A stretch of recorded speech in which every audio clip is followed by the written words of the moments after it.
বৈষম্য বিরোধী ছাত্র আন্দোলনে যারা শহীদ হয়েছে তাদের জন্য দোয়া চাওয়া হয়েছে। এই দোয়া না চাইলেও আমরা দোয়া করা আমাদের দায়িত্ব। কোন হক প্রতিষ্ঠার জন্য কেউ যদি কোনো মেহনত করে, কষ্ট করে, আর সেখানে তার জান চলে যায়, সেও এক প্রকারের শহীদ, হক প্রতিষ্ঠার জন্য। অন্যায়ভাবে না, অন্যায়ভাবে জান চলে গেলে সেটা না, হক প্রতিষ্ঠার জন্য যদি কেউ চেষ্টা করেছে, আওয়াজ তুলেছে, আর তাকে অন্যভাবে তার জান শেষ করে দেওয়া হয়েছে, সেও এক প্রকারের শহীদ, সেও এক প্রকারের শহীদ। আসল শহীদ হলো আল্লাহর রাস্তায় আল্লাহর কালিমা বলন্দ করার জন্য, আল্লাহর কালিমা বলন্দ করার জন্য যারা আল্লাহর নাজিলকৃত, আল্লাহর অবতীর্ণকৃত কোরআন, সুন্নাহ, দ্বীন, শরীয়তের দুশমন, ঈমানের দুশমন, ইসলামের দুশমন, তাদের সঙ্গে আল্লাহর কালিমা বলন্দ করার জন্য যারা জিহাদ করে, সেই জিহাদের ময়দানে যারা শহীদ হয়, ওরা হলো আসল শহীদ। ওরা কি আসল। বাকি নিজের জানমাল রক্ষার জন্য, নিজের পাওনা, নিজের পাওয়া, নিজের অধিকার, বাস্তব অধিকার রক্ষার জন্য বা উসুল করার জন্য আওয়াজ তুলেছে, প্রতিবাদ করেছে, আর এই রাস্তায় তার জানমাল খরচ হয়ে গেছে, জান শেষ হয়ে গেছে, তার মাল নষ্ট হয়ে গেছে, আল্লাহর কাছে এটারও কি আছে? মূল্য। এদেরকেও শহীদ বলা হয় যদি নিয়ত ঠিক থাকে, যদি কি থাকে, আমি আগে বলেছি, বাস্তব অধিকার, এবং সে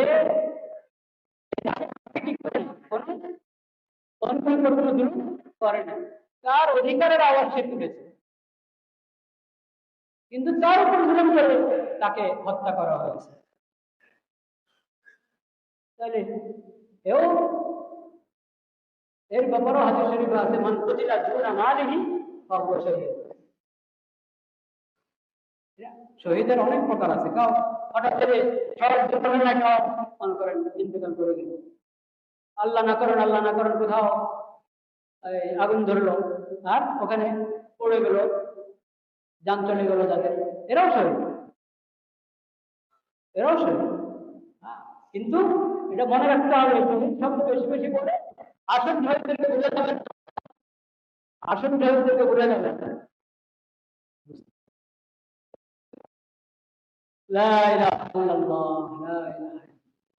আসল শহীদদের জন্য তো দোয়া চাই। এটাকে আমরা ধরবো না যে এটা বৈষম্য করা হয়েছে, এটা ধরবো না, এবং এটাই আমরা ব্যাখ্যা করবো যে এদের জন্য হয়তো দোয়া করা হবে, এই জন্য এদের দোয়ার কথা স্মরণ করে দেওয়া হয়েছে। আর আসল তাদের জন্য প্রত্যেক মুজাহিদদের জন্য দোয়া করা, আল্লাহর রাস্তার শহীদদের জন্য দোয়া করা, এটা তো নিজের স্বার্থে, নিজের আসল কথা শুনি।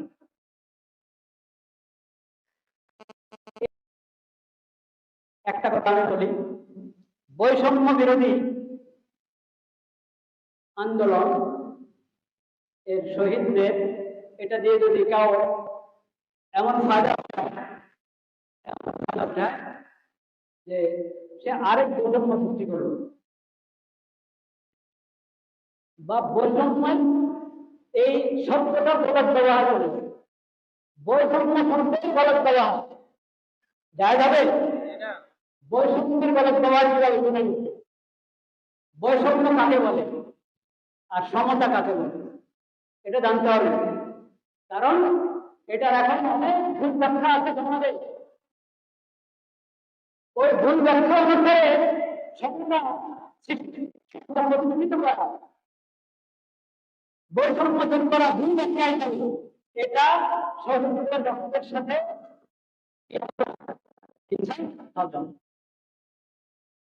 সমতা বলে দুইটা সমান ব্যক্তি, দুই সমান ব্যক্তি বা ব্যক্তি এর সাথে ভিন্ন আচরণ করা হবে, ভিন্ন আচরণ, এটা হলো অসম, বৈষম্য। এটা কি اللهم اجعل صلواتك ورحمتك وبركاتك على سيد المرسلين وإمام المتقين وخاتم النبيين محمد عبدك ورسولك إمام الخير وقائد الخير ورسول الرحمة. اللهم ابعثه مقاما محمودا يغبطه به الأولون والآخرون.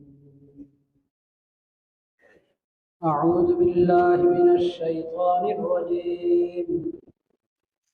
وسارعوا إلى مغفرة من ربكم وجنة عرضها السماوات والأرض أعدت للمتقين. صدق الله مولانا العظيم وصدق رسوله النبي الكريم ونحن على ذلك من الشاهدين والشاكرين والحمد لله رب العالمين.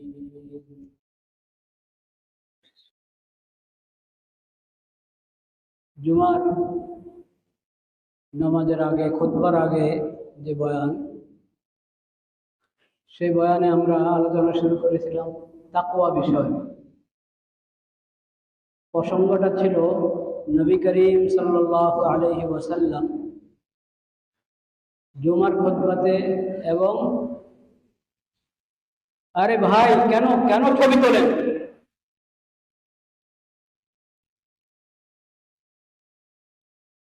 ক্যামেরা নিয়ে, স্মার্টফোন নিয়ে আমরা মসজিদের ভিতরে না ঢুকি। একটা বিষয় এতবার কেন বলতে হবে? জুমার দিন আল্লাহর ঘর মসজিদে আসছি জুমার নামাজের জন্য, এটা তো ইবাদত। ইবাদত তো পরিদর্শন করার জন্য নয়।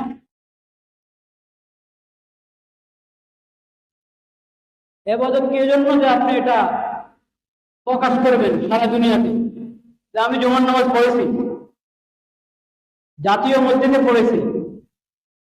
জাতীয় মসজিদ আর দুনিয়ার যে কোনো জায়গার যে কোনো মসজিদ, দুই মসজিদে কোনো পার্থক্য নেই। যে কোনো মসজিদে আপনি নামাজ পড়বেন আর জাতীয় আন্তর্জাতিক কোনো মসজিদে পড়েন, সব এক। মসজিদ হলো মসজিদে হারাম, মসজিদে নববী, মসজিদে আকসা, বাইতুল মাকদিস। এই তিন মসজিদের ভিন্ন ভিন্ন আলাদা করে ফজিলত আল্লাহর পক্ষ থেকে নবী করিম সাল্লাল্লাহু আলাইহি ওয়াসাল্লাম ঘোষণা করেছেন। এছাড়া অন্য সকল মসজিদে ফজিলত বরাবর, যে কোনো জামে মসজিদ আর এই জামে মসজিদ বরাবর।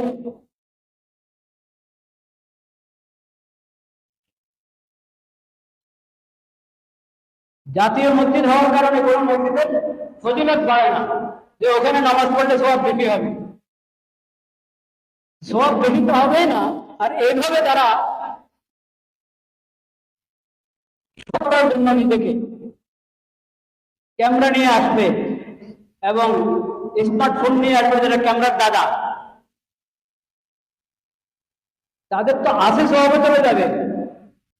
আপনি যদি বলেন যে আমি মুসলিমদেরকে মহব্বত করি, খতিব সাহেবকে মহব্বত করি, মহব্বত না আমি ধারণ করতে পারছি। মহব্বতের কারণে আপনি মোবাইলে ধারণ করবেন না, দিলে ধারণ করেন, দিলে ধারণ করেন। ক্যামেরাতে মোবাইলে ধারণ করবেন না। আর আপনি তো ধারণ করে রাখেন না। বেশিরভাগ মানুষের এটা ইয়ে করে হলো নুমায়াশের জন্য, এটা মানে পরে ছাড়বে নেটে, শেয়ার করবে।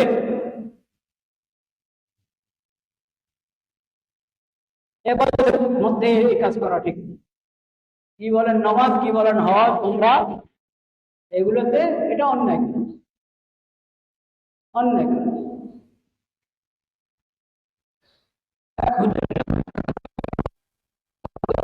সাক্ষাৎ হলো, তো আরেকদিন তুমি যাবো কোন জায়গা থেকে ছবি উঠবে, আরে কেন এটা আবার আমি অমুক অমুক লোকদেরকে দেখেছি, ওনাদের মজলিসে বসতে পেরেছি বা ওনাদের মজলিসে আমি ছিলাম, এগুলা সব তো রিয়া, লৌকিকতা। আপনি হয়তো নিয়োগ করছেন না লৌকিকতা, কিন্তু এই লৌকিকতা হয়ে যাচ্ছে, লোক দেখানো হয়ে যাচ্ছে। যে কোনো কাজ করবেন আল্লাহ সন্তুষ্টির জন্য করবেন। আপনি ভাবছেন যে আমি মোবাইলটা ধরে আমার একটা টিপ মারলাম, এটা কোনো কাজে করে, এটাও কাজ, অনেক বড় কাজ। এই কাজ কি জন্য করছেন, কি উদ্দেশ্যে করছেন, কি নিয়তে করছেন, ওটা আপনাকে ভাবতে হবে। এই একটা টিপ মারার জন্য আপনাকে প্রশ্ন করা হতে পারে কবরে হাসরে। লা ইলাহা ইল্লাল্লাহ, লা ইলাহা ইল্লাল্লাহ।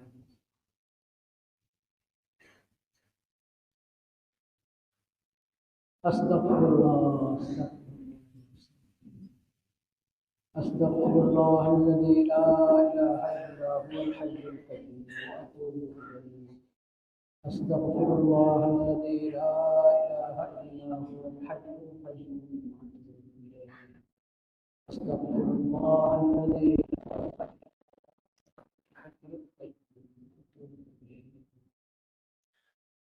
لا إله إلا الله. আমি বলছিলাম নবী করিম সাল্লাল্লাহু আলাইহি ওয়াসাল্লাম জুমার খুতবায়, ঈদের খুতবায়, অন্য যে কোনো গুরুত্বপূর্ণ বিষয় যখন আল্লাহর হামদ সানা সম্বলিত খুতবা পাঠ করতেন, ওই খুতবার মধ্যে হামদ সানা এবং কালিমায়ে শাহাদাতের পর নবী করিম সাল্লাল্লাহু আলাইহি ওয়াসাল্লাম তাকওয়ার কয়েকটি আয়াত তেলাওয়াত করতেন। ঠিক সঙ্গে তাকওয়ার আলোচনা শুরু হয়েছে। আজকেও আমরা সূরা আলে ইমরান 3 নম্বর সূরা থেকে একটি আয়াত তেলাওয়াত করেছি। এখানে আল্লাহ রাব্বুল আলামিন মুত্তাকিদের গুণাবলী বর্ণনা করেছেন। মুত্তাকি কেমন হয়ে থাকে, মুত্তাকিদেরকে আহ্বান করেছেন, মুমিনদেরকে আহ্বান করে আল্লাহ রাব্বুল আলামিন বলেছেন যে তোমরা আল্লাহর মাগফিরাত অর্জন করার জন্য দৌড়াও। কার আগে কে যেতে পারবে? আল্লাহর মাগফিরাত অর্জন করো, আল্লাহর জান্নাত লাভ করো। আল্লাহর মাগফিরাত অর্জনের জন্য, আল্লাহর জান্নাত লাভ করার জন্য দৌড়াও। যে জান্নাত মুত্তাকিদের জন্য আল্লাহ তাআলা তৈরি করে রেখেছে। এই প্রসঙ্গে আল্লাহ বলেছেন মুত্তাকি কারা, মুত্তাকিদের গুণাবলী কেমন হয়, ওই আয়াতগুলো আমরা আজকে পড়ার চেষ্টা করব ইনশাআল্লাহ।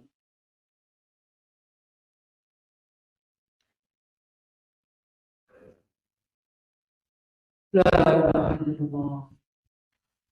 وسارعوا إلى مغفرة من ربكم وجنة عرضها السماوات والأرض أعدت للمتقين الذين ينفقون في السراء والضراء والكاظمين الغيظ والعافين عن الناس والله يحب المحسنين والذين إذا فعلوا فاحشة أو ظلموا أنفسهم ذكروا الله فاستغفروا لذنوبهم ومن يغفر الذنوب إلا الله ولم يصروا على ما فعلوا وهم يعلمون أولئك جزاؤهم مغفرة من ربهم وجنات تجري من تحتها الأنهار خالدين فيها ونعم أجر العاملين. আল্লাহ মুমিনদের বলছেন যে তোমরা তোমাদের রবের মাগফিরাত অর্জন করার জন্য দৌড়াও। ওয়া জান্নাতিন আরযুহা আস-সামাওয়াতু ওয়াল আরদ, ওই জান্নাত লাভ করার জন্য দৌড়াও যেই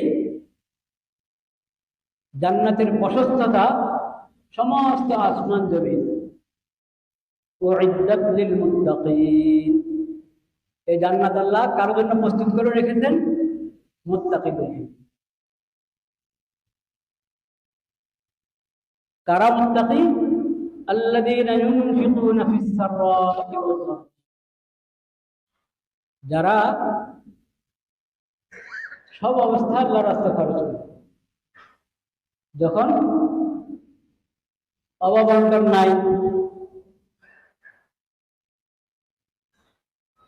অবস্থা ভালো, তখনও আল্লাহ রাস্তায় খরচ করে, যখন খুব সংকট অভাব তখনও আল্লাহ রাস্তায় খরচ করে। ওয়াল কাযিমিন আল গাইজ, মুত্তাকিদের আরেকটা গুণ হলো তারা গোসা দমন করে। রাগ হতেই পারে, মানুষ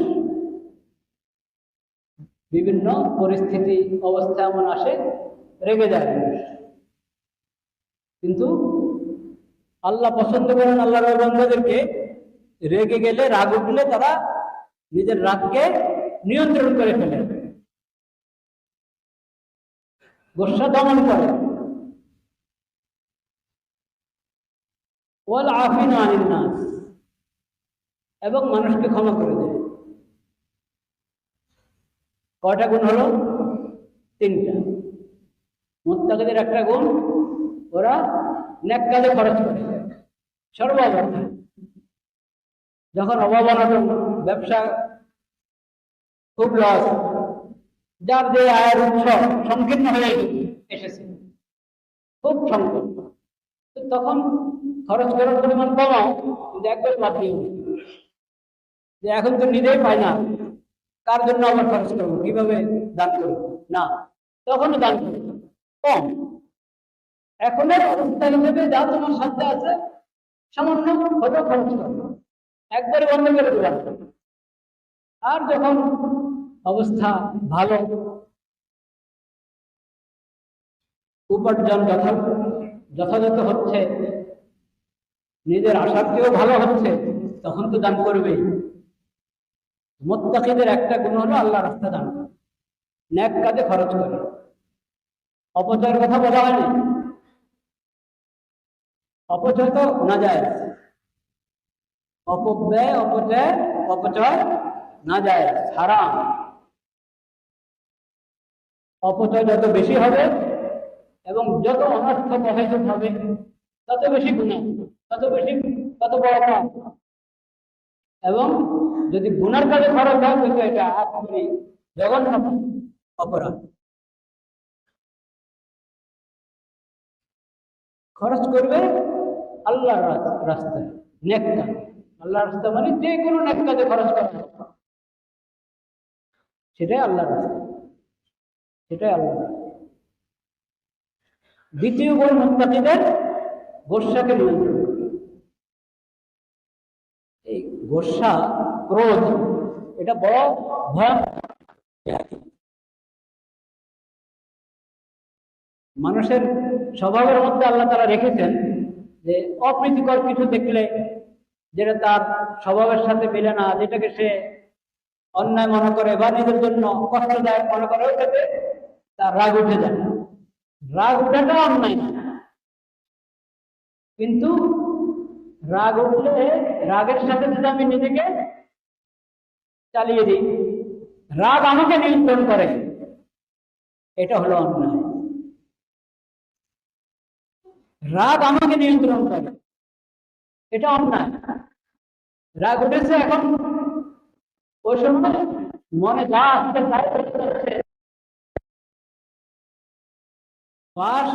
রাগ কাউকে নিয়ন্ত্রণ করবে? মুমিনকে। এটা হতে পারে মুমিনের সিফত। মুত্তাকির সিফত হলো সে রাগকে নিয়ন্ত্রণ করে। যখন দেখলো আমি রেগে গেছি, এখন চুপ থাকতে হবে, কিছু বলবো ভাবতে হবে এটা বলা উচিত কিনা, বললে কিভাবে, কিছু করতে চাচ্ছি করা উচিত কিনা, করলে কিভাবে করবো।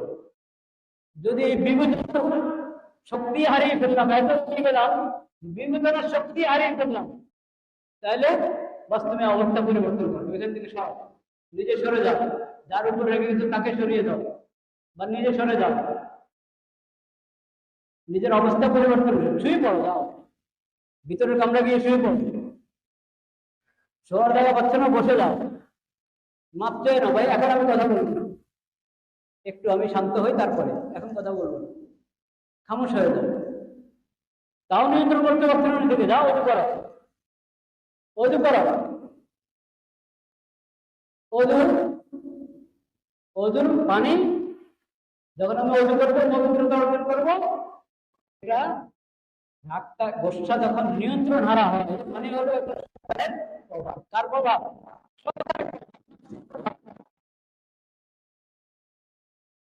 ফেরেশতার রহমত থেকে এরকম বঞ্চিত।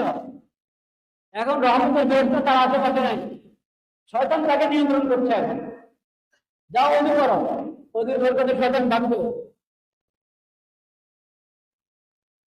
না, নামাজে দাঁড়িয়েছে। আউযুবিল্লাহ পড়ো, আউযুবিল্লাহ প্রথমেই পড়ো, আউযুবিল্লাহ, আমি আল্লাহর আশ্রয় গ্রহণ করছি মরদুদ শয়তান থেকে। শয়তানের কারণে নিয়ন্ত্রণ হারার আগ আউযুবিল্লাহ পড়ো। আর আরো ভাবো, ভাবতে থাকো যে কারণে তোমার রাগ উঠলো, যার উপর রাগ উঠলো, সে কোনো ভুল করেছে, অন্যায় করেছে, এই জন্য রাগ হয়েছে। হতে পারে সে হয়তো অন্যায় কিছু বলে নাই, অন্যায় কিছু করে নাই, তুমি ভুল বুঝেছ, বা তুমি তোমার অহংকারের কারণে খামোখাই তার ন্যায্য কথার উপর, সঠিক কথার উপর তুমি রেগে গেছো, এটাও তো হতে পারে। ভাবো, ভুল আসতে পারে। আচ্ছা, তোমার ভুলটা তাহলে আমি আল্লাহর নাফরমানি মনে হয় না আমার থেকে? কখন কি গুনার কাজ হয়েছে না? আল্লাহ যদি আমাকে এরকম দণ্ড করে তার মতো, তখন কি দশা হবে? পারে না, আমিও তো আল্লাহর সঙ্গে এরকম আমার ভুল হবে, আল্লাহর নাফরমানি হয়ে যায়। আল্লাহ যদি আমাকে এর মধ্যে এরকম ধরেন, পাকড়াও করেন, আল্লাহ যদি আমার উপর গুসা শেষ হয়ে যায়, গুসা উঠেনি দেরিতে, শেষ হয় তাড়াতাড়ি, সবচেয়ে বড়। নবী করিম সাল্লাল্লাহু আলাইহি ওয়াসাল্লাম বলেছেন, স্মরণ করিয়ে দিয়েছেন এমন ব্যক্তিকে যে রেগে যাওয়ার পর নিয়ন্ত্রণ হারা হয়ে গেছে।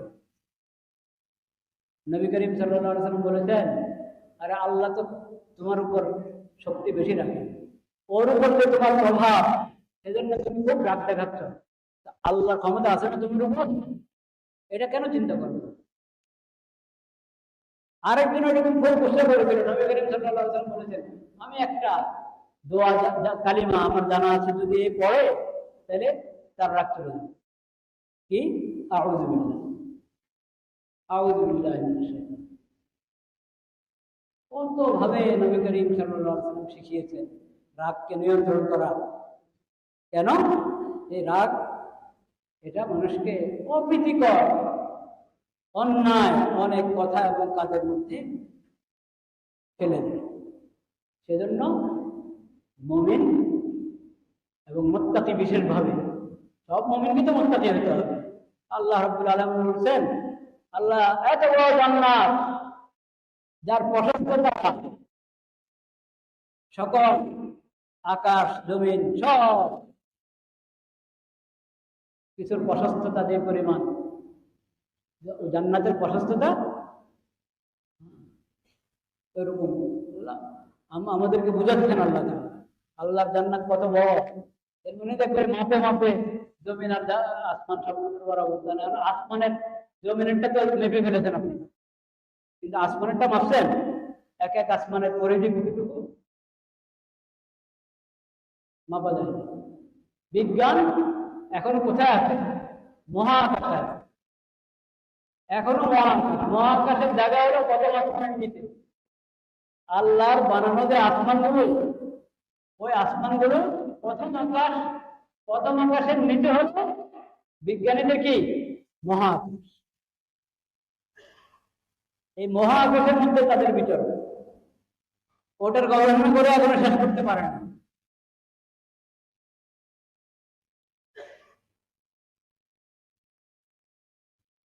এত বড় জান্নাত মুত্তাকিদের জন্য। এই সুসংবাদ দেওয়ার পর আল্লাহ রাব্বুল আলামিন মুত্তাকিদের গুণগুলো বললেন। আল্লাহর রাস্তায় খরচ করে সর্ব অবস্থায় এবং নিজের রোজ সম্বরণ বল আফিনা ক্ষমা করে। ভুল হয়ে গেছে তো ভুল হয়ে গেছে, সে যদি দুঃখিত নাও বলে তাও ক্ষমা করে। দুঃখিত বলে তো ক্ষমা উচিত। আর কেউ আছে দুঃখিত শব্দটা সরি শব্দটা এত বেশি ব্যবহার করে, ওই সব পরে এই শব্দের উচ্চারণে তার কোনো বিশেষ অর্থ রাখে না।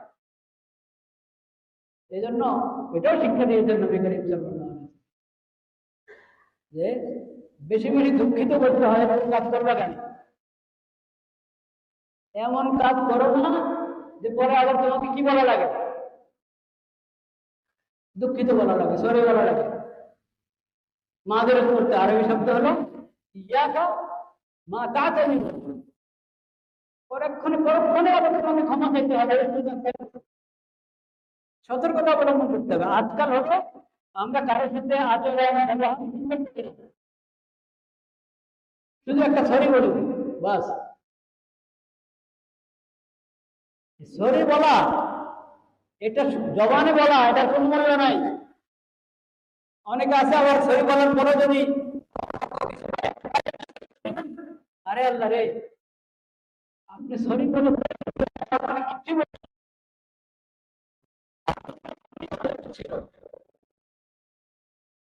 সরি শব্দটা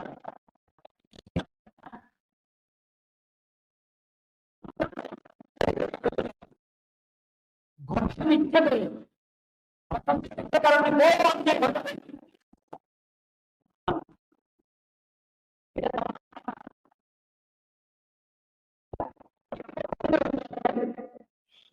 হতে হবে। এই শব্দের আপনার আচরণে দেখা যেতে হবে এবং ইচ্ছা করে কাউকে কষ্ট বলবেন বলার আগে আপনার সঠিক থাকতে হবে। ভুল আমার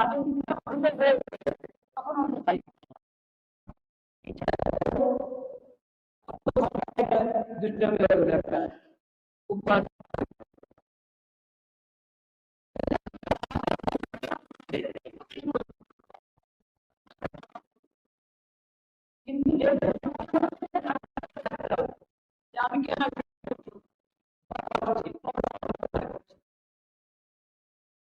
দুই পক্ষ দুই রকম চিন্তা হতে হবে।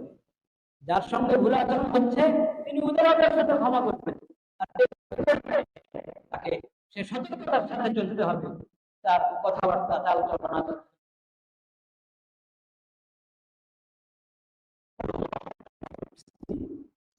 আল্লাহ রাব্বুল আলামিন মুহসিনদেরকে কি করেন?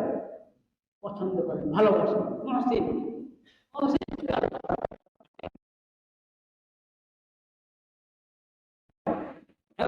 মানুষের প্রতি দয়া আছে, মানুষের প্রতি কি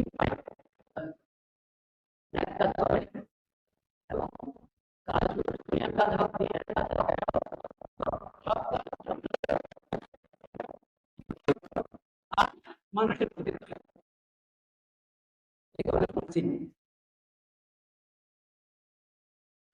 والذين إذا فعلوا فاحشة أو ظلموا أنفسهم ذكروا الله فاستغفروا لذنوبهم ومن يغفر الذنوب إلا الله ولم يصروا على ما وهم يعلمون।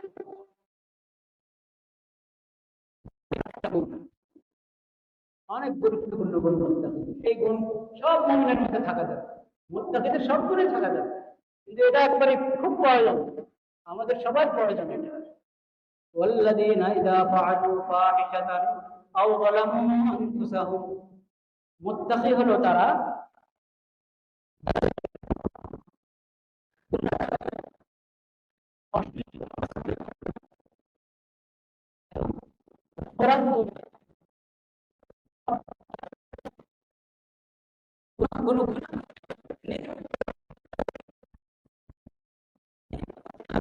আল্লাহ যে কোনো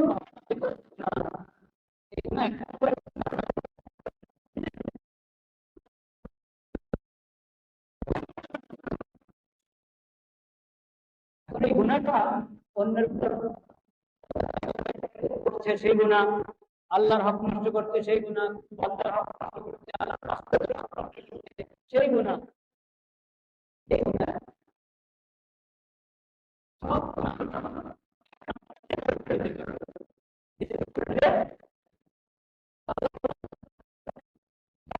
কোন গুনার কাজ করে ফেলেছে, অশ্লীল করেছে, বা অন্য যে কোনো অপরাধ বা গুনাহ করে জুলুম করে নিজের উপর অত্যাচার করে ফেললো,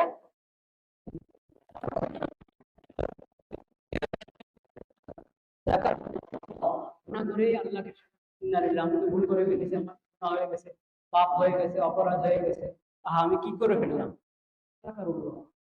আল্লাহর কথা স্মরণ করো। আল্লাহ যদি আমাকে ধরে, আল্লাহ যদি ক্ষমা না করলেন, আল্লাহ আপনি মেহরবানি করে আমাকে ক্ষমা করবেন, দয়া করে আমাকে। মুমিনের এটা হলো কাজ। গুনাহ হতে পারে, হয়ে যায়, মানুষের কি করা যায়, দুর্বল, আমরা দুর্বল, কিন্তু গুনাহ হয়ে গেলে ওটার উপরে জমে থাকা, গুনার উপরে জমে থাকা, এটা কঠিন। মুমিন মুত্তাকি কোন সময় নফসের শয়তানের ধোঁকায়, প্রতারণায় গুনাহ হয়ে গেলে পরক্ষণে ঠিক সতর্ক হয়ে যায়, না এটা তো আমি অন্যায় করে ফেলেছি,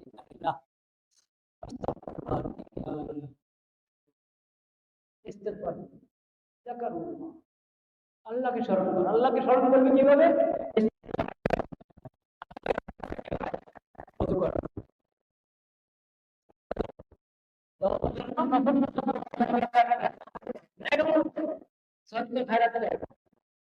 হাদিস শরীফে বলা হয়েছে, কোরআন মজিদে আছে, ইন্নাল হাসানাত ইউযহিবনা সাইয়্যাত। কোন পাপ হয়ে গেছে, গুনাহ হয়ে গেছে, জমে থাকবে না পাপের উপরে, তওবা করো, সাথে সাথে ইস্তেগফার করো, নেক আমল করো। কি নেক আমল?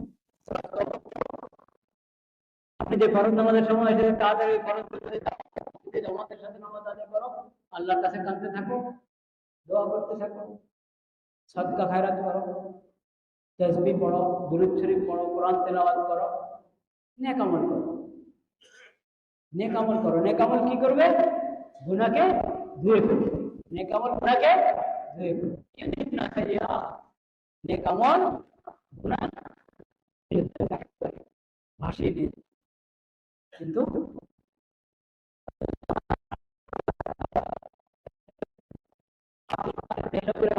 একটা তফসির গ্রন্থ আছে, মুজিবুল কোরআন,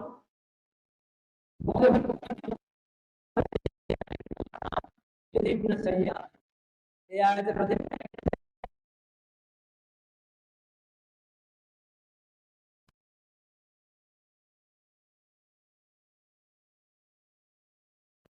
অর্ডার দিয়ে দেবে। দেখো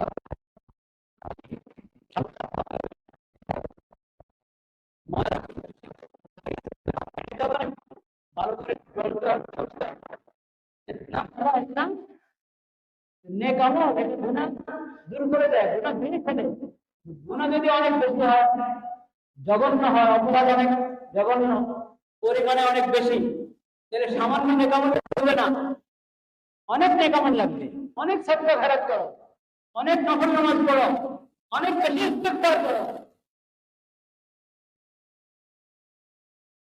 তওবা তো করতে হবে। তওবা তো মূল কথা। মাগফিরাত পাওয়ার জন্য এক নম্বর কথাই কি? তওবা, ইস্তেগফার এবং তওবা। যাকারুল্লাহ, আল্লাহকে স্মরণ করো। ফাস্তাগফিরু লিযুনুবিহিম, আল্লাহর কথা মনে পড়ে গেছে, হ্যাঁ আমি না আল্লাহর বান্দা, আল্লাহর নাফরমানি করে ফেললাম, আল্লাহর হক নষ্ট করলো, আল্লাহর নাফরমানি হলো। আল্লাহর কোনো বান্দার হক নষ্ট করলো, কি হলো? আল্লাহর নাফরমানি। ফাস্তাগফিরু লিযুনুবিহিম, এই গুনার জন্য, গুনার কারণে সে আল্লাহর কাছে ক্ষমা প্রার্থনা শুরু করলো, ইস্তিগফার করা শুরু করলো। আল্লাহ ছাড়া গুনাহ ক্ষমা করবে আর কে? আল্লাহ ছাড়া কেউ আছে না ক্ষমা করো? আল্লাহ একমাত্র ক্ষমা করতে পারেন। এই আকীদা, এই বিশ্বাস থেকে, এই অনুভূতি থেকে এই ইস্তিগফার করার জন্য আল্লাহর কাছে ক্ষমা প্রার্থনা শুরু করবো। আস্তাগফিরুল্লাহাল্লাযী লা ইলাহা ইল্লা হুয়া ওয়া আতুবু ইলাইহি। ইস্তিগফারের শব্দমালা কোরআনে হাদিসে অনেক আছে। আনতা ওয়ালিয়ুনা ফাগফির লানা যুনুবানা ওয়ারহামনা ওয়া আনতা খায়রুর রাহিমিন। আনতা ওয়ালিয়ুনা, হে আল্লাহ আপনি আমাদের অভিভাবক। ফাগফির লানা যুনুবানা ফাগফির লানা ওয়ারহামনা, আমাদেরকে ক্ষমা করেন। ফাগফির লানা ওয়ারহামনা, আমাদেরকে ক্ষমা করেন, আমাদের প্রতি দয়া করেন। ওয়া আনতা খায়রুর রাহিমিন, আপনি তো সবচেয়ে উত্তম ক্ষমা, উত্তম দয়াবান, আপনি তো দয়া করতে পারেন। রব্বিগফির ওয়ারহাম ওয়া আনতা খায়রুর রাহিমিন, হে আমার রব আপনি ক্ষমা করেন, দয়া করেন, আপনি উত্তম দয়া করেন। রব্বানা ইগফির লানা যুনুবানা রব্বানা ইন্নানা আমান্না ফাগফির লানা যুনুবানা ওয়া কিনা আযাবান নার। হে আল্লাহ আমরা ঈমান এনেছি, আপনার প্রতি ঈমান এনেছি, আপনার মুমিন বান্দা, আপনার কালেমা তো পড়েছি, আপনার কালেমা তো পড়েছি, আমরা ঈমান এনেছি, আপনি মেহেরবানি করে আমাদেরকে আমাদের সব গুনাহগুলো মাফ করে দেন এবং আমাদেরকে জাহান্নামের আগুন থেকে, দোজখের আগুন থেকে আমাদেরকে রক্ষা করুন। এই কোরআনে হাদিসে ইস্তিগফার কিভাবে করব, আল্লাহর দরবারে ক্ষমা প্রার্থনা কিভাবে করব, ওটার জন্য দোয়া শেখানো হয়েছে। যে যতটা পারি বলতে থাকি। আস্তাগফিরুল্লাহ তো সবচেয়ে সহজ। আস্তাগফিরুল্লাহ আস্তাগফিরুল্লাহ আস্তাগফিরুল্লাহ লা ইলাহা ইল্লাল্লাহ ফাস্তাগফিরু লিযুনুবিহিম ওয়া মান ইয়াগফিরু যুনুবা ইল্লাল্লাহ ওয়া লাম ইউসিররু আলা মা ফাআলু। তওবা করেছে, খাঁটি তওবা, তওবার পরে আবার গুনাহ করেনি, এটা হলো আসল তওবা। তওবা করলাম আবার ফিরে পারতেন না করি, তারপরে আবার ফিরে যেতে পারে, আবার তওবা। গুনাহের উপরে জড়িয়ে থাকা মুমিনের কাজ, ওটা হবে হঠকারী করা।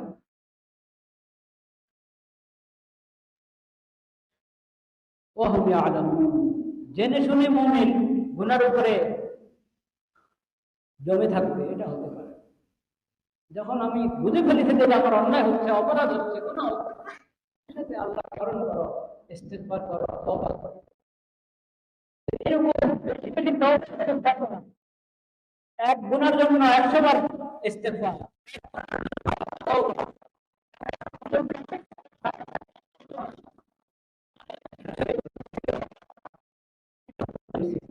এটা কার থেকে? মুত্তাকিদের থেকে। উলাইকা জাযাউহুম মাগফিরাতুন মির রাব্বিহিম ওয়া জান্নাতুন তাজরি মিন তাহতিহাল আনহার খালিদিনা ফিহা ওয়া নি'মা আজরুল আমিলিন। যে মুত্তাকি